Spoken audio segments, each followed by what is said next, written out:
Je peux donner un bon leader comme Samuel Eto'o. C'est un leader, pour moi, c'est un leader qui est très suivi. Qui est très suivi. Donc, je dis qu'aujourd'hui au Cameroun, il y a de moins en moins de leaders.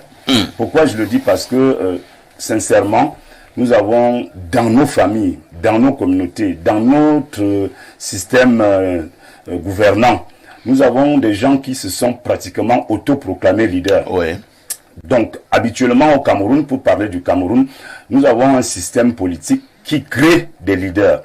Celui qui vous a donné un exemple d'un leader, effectivement, c'est un leader. Sauf que son leader ne sait pas où il va. Et le danger, donc, quand le leader lui-même n'a pas... Leader. Oui, c'est le leader que tu as. C'est un leader qui ne sait pas où il va, mais qu'on suit. Lui-même cherche la route, on le suit, et c'est le danger. Nous vous le disions en ouverture ce matin, nous marquons un arrêt important pour disserter sur le leader, une interrogation fondamentale. Au Cameroun, est-ce que nous trouvons encore les leaders? Le Cameroun a-t-il encore de vrais leaders? Et je vais donc d'abord passer la parole au professeur Claude Noubissier, qui est psychosociologue, pour être sûr que nous serons au même niveau d'information. Il va d'abord nous définir ce que l'on entend par leader. Nous l'avons déjà fait sur ce plateau il y a plusieurs mois, mais compte tenu de l'importance du sujet, nous allons le refaire. Bernard Renard, lorsque nous avons planté ces décors par le professeur Noubissier, nous entrons donc dans le vif du sujet, et là nous allons donc commenter et analyser. Le cas du Cameroun nous intéressera de manière singulière. Lorsque vous regardez les Camerounais dans divers domaines, êtes-vous encore de ceux qui pensent qu'au Cameroun, nous avons des vrais leaders? C'est une question difficile. C'est une question difficile, pour être honnête. Je suis un peu embarrassé parce que, personnellement, je ne trouve plus beaucoup de leaders dans notre société, dans nos communautés, dans nos familles. Quand je suis les explications que donne le professeur tout à l'heure, bon, si j'étais le modérateur, je lui aurais demandé de me citer quelques exemples de leaders au Cameroun. Mais comme c'est pas moi le modérateur... Mais vous pouvez toujours arracher ce rôle. Donc, comme ce n'est pas moi le modérateur, je reste d'abord tranquille avec moi. Parce que... Bernard, vous savez qu'en télévision, bon, il y a certains, entre guillemets, vendus, qui peuvent citer des noms, mais il y a des gens, d'autres personnes un peu plus réservées, qui n'aiment pas citer le nom. Effectivement. Je présume que c'est le cas du professeur. Ne pouvait pas s'amuser à... Mais quelqu'un de ce plateau pourra vous donner des noms. Je vais donner des noms. Je peux donner un bon leader comme Samuel Eto'o. C'est un leader, pour moi, c'est un leader qui est très suivi. Qui est très suivi. Donc, je dis qu'aujourd'hui au Cameroun, il y a de moins en moins de leaders. Pourquoi je le dis? Parce que, sincèrement, nous avons dans nos familles, dans nos communautés, dans notre système gouvernant, nous avons des gens qui se sont pratiquement autoproclamés leaders. Oui. Donc, habituellement au Cameroun, pour parler du Cameroun, nous avons un système politique qui crée des leaders. Le président Biya, quand il est dans son droit avec son décret, il signe. Dès qu'il décide que le professeur Noubissier sera recteur, c'est terminé. C'est terminé, il devient un leader pour la communauté Balembo dans le Haut-Camp. Donc, motion de soutien, marche de soutien, etc., etc. Et appel à candidature. Appel à candidature. Donc, les leaders aujourd'hui, lui-même l'a si bien dit, sont peut-être une fabrication de la société. Les leaders aujourd'hui sont parfois aussi l'émanation même du destin. Il y a des gens qui naissent leaders. Vous avez pris certains exemples là, même dans nos 2-0, dans nos équipes de football, dans nos petites structures communautaires. Il y a des gens qui se démarquent et qui font l'unanimité. On décide de les placer au-dessus, de prendre la direction de tel regroupement. Il y en a quand même, il y en a encore des leaders, mais ils sont plus nombreux parce qu'aujourd'hui, tout est calculé, tout est intéressé. Dès que vous voyez quelqu'un prendre la responsabilité d'être leader, il attend que les gens le suivent. Il attend que les gens fassent sa politique. Il attend que les gens viennent pour qu'ils puissent les utiliser à d'autres fins, beaucoup plus politiques et politiciennes. Et donc, personnellement, je crois qu'on a de moins en moins de leaders. de moins en moins. Mais au Cameroun, il y en a, même sur le plan politique, il y a quelques personnes qui se démarquent, qui ne sont pas nombreux. Sur le plan sportif, il y a quelques personnes qui se démarquent. Sur le plan économique, il y a quelques personnes qui se démarquent. Mais honnêtement, nous ne sommes plus nombreux. Ceux qui peuvent quand même dire que celui-ci fait l'unanimité, c'est un bon leader, parce que la société aujourd'hui nous montre des visages qu'on ne peut même plus nous-mêmes déchiffrer, parce que les gens sont de plus en plus malhonnêtes, les gens sont de plus en plus calculateurs, opportunistes, les gens veulent être leaders pour trouver leur compte. Très bien. Pour trouver leur compte exclusivement. Merci Bernard Ouna. On va passer la parole à Pierre Blériot, Niamey. Pierre Blériot, au regard des explications du professeur tout à l'heure et maintenant de l'analyse de Bernard de manière globale, qui pense qu'au Cameroun, on a de moins en moins de leaders. Et il a évoqué quelques raisons. Je vous pose la même question. S'il est d'abord vrai, je dis si, il est d'abord vrai qu'au Cameroun, nous n'avons plus beaucoup de leaders, qu'est-ce qui peut justifier cela? Non, je pense que la scission, la différence qui a semblé être très mince entre leader et modèle a tué un peu la spécificité du leader. Le leader n'est pas forcément un modèle. De l'anglais lead, conduire, mener. Vous voyez, le contraire de lead, c'est follow. Et c'est pour cela que constamment il disait c'est followers. C'est un concept que les Anglais nous ont donné et qui donne le nom leadership. Le leader, en général, c'est quelqu'un qui, lui, connaît le chemin. Et il peut entraîner les autres sur ce chemin, ceux qui le suivent. Donc le leader, je peux le comparer au pasteur dans le cadre de l'élevage. Non, de l'élevage. Okay, d'accord. Voilà. Le pasteur a des brebis. Oui. Il a un troupeau. Dans le troupeau, il y en a qui ne se comportent pas bien. Le pasteur a la charge de les maintenir en ordre et de les conduire quelque part. Il doit donc pouvoir les maîtriser. Voilà, le leader doit avoir le dessus sur le troupeau qu'il conduit. Troupeau entre guillemets. Hein. Encore qu'à la vérité, derrière un leader, c'est toujours un troupeau. Même si on enlève les guillemets, ça reste un troupeau. Tu es un peu trop brutal. Oui, mais c'est la vérité. Parce que vous allez voir, quand le leader est bien suivi, on fait tout ce qu'il demande de faire. Celui qui vous a donné un exemple d'un leader, effectivement, c'est un leader.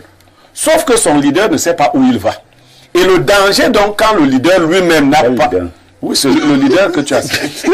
C'est un leader qui ne sait pas où il va, mais qu'on suit. Lui-même cherche la route, on le suit, et c'est le danger donc de beaucoup de leaders. C'est-à-dire quelqu'un vous conduit vers des chemins qui ne mènent nulle part. On a vu un jeune politicien camerounais que nous avons porté à devenir un leader. Parce que vous donniez des exemples. Ce n'était pas le garçon qu'on mettait devant quand il fallait être dans les mouvements, non. Mais il avait d'autres qualités que nous avons exaltées pour dire que non, tu as telle ou telle qualité, tu peux conduire. Sauf que quand il a commencé à conduire, il y a un autre danger qui guette le leadership, l'orgueil, la vanité.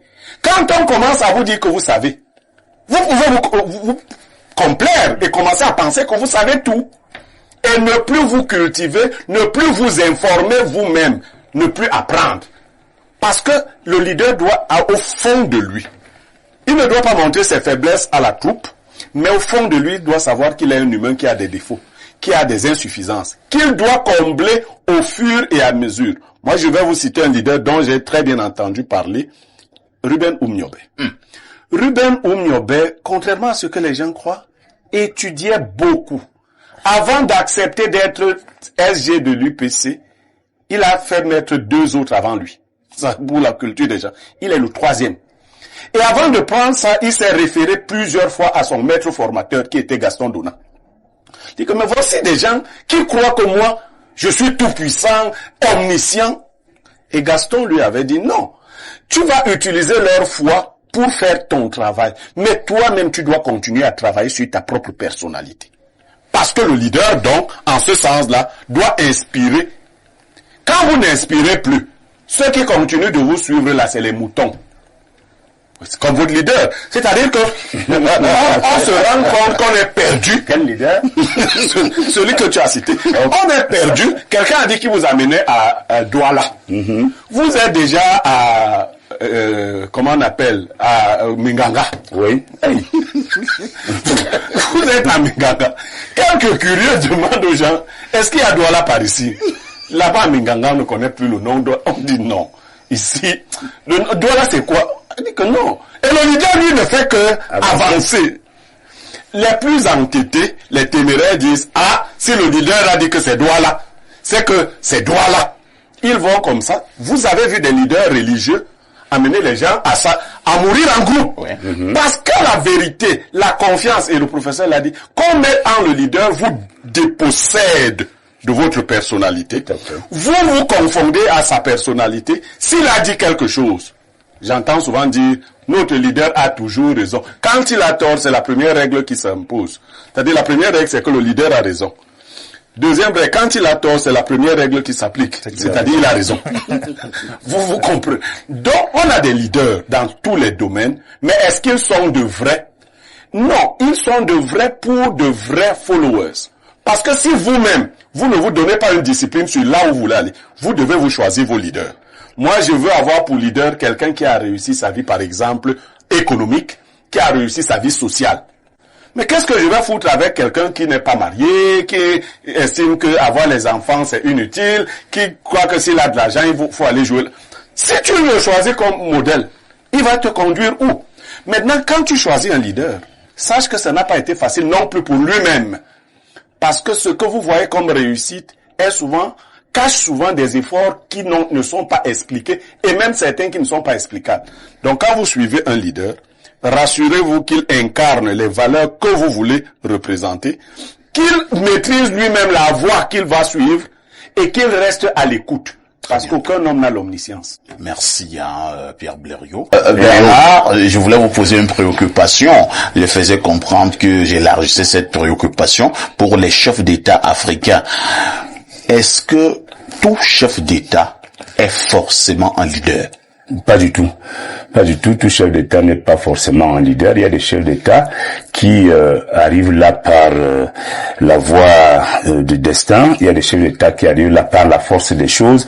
Il y a des chefs d'État qui arrivent là parce que ils se sont battus, ils ont balisé leur chemin, ils ont bagarré. Il y a des chefs d'État donc qui sont arrivés parce que des lobbies en Occident et ailleurs ont décidé qu'il sera président, etc. Donc il y a quand même des leaders qui incarnent véritablement ce leadership-là en Afrique. Il y a des chefs d'État qui méritent d'être là, il y en a qui ont été fabriqués. Pierre Blériot-Niamec, il ne nous reste plus beaucoup de temps à passer ensemble. Il y a cette expression qui a pris du volume, influenceur, influenceuse. Est-ce qu'un influenceur ou une influenceuse est d'office un leader? Il est leader de sa communauté parce que le leadership s'est déporté. Il est allé maintenant sur ce terrain-là.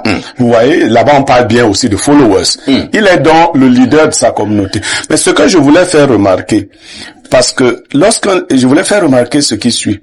Quand un leader se rend compte qu'autour de lui, parmi ceux qui sont supposés être ses suiveurs, il y en a qui dégagent un charisme qui est au-dessus du sien, il lui faut beaucoup de tact pour gérer ce genre de personnes.